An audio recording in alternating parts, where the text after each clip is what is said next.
Hi, this is Dr. Doug Lucas, the Chief Science Officer of PhD Weight Loss and Nutrition. This is a quick video summary of my most recent webinar for our clients on cholesterol. So cholesterol is a huge topic, and there's no way I can talk about all the ins and outs in a short 2-minute video. However, the takeaway from the webinar is that people forget how important the lifestyle modification is in the prevention of heart disease and stroke. And as I did the literature search for this talk, what really stood out to me is that the numbers are very clear.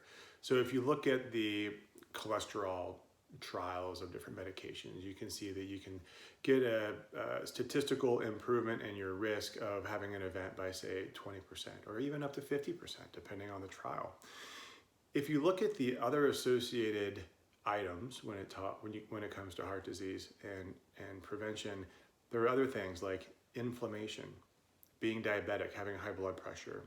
Those things are much more powerful than cholesterol by itself. So for example, if you have an elevated CRP, which is a level of inflammation, if that's elevated, your risk of having an event or heart attack or stroke is actually 300% higher than if it were normal.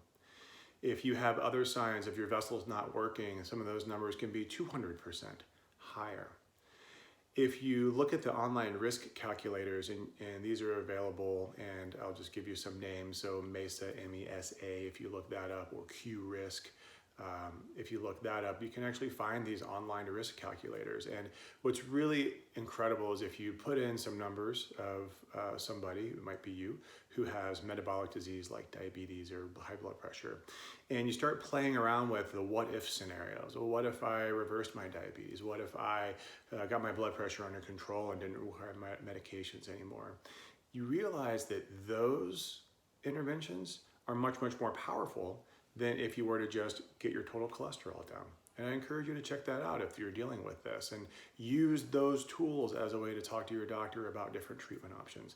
It might be that you need to use lifestyle and medications, depending on where you are and what your goals are. So I hope you find that helpful. Again, this is a huge topic and it's difficult to understand and get into the weeds on it, but the big picture is metabolic disease is the biggest risk factor, and it should be your first target if you're looking to help prevent your risk.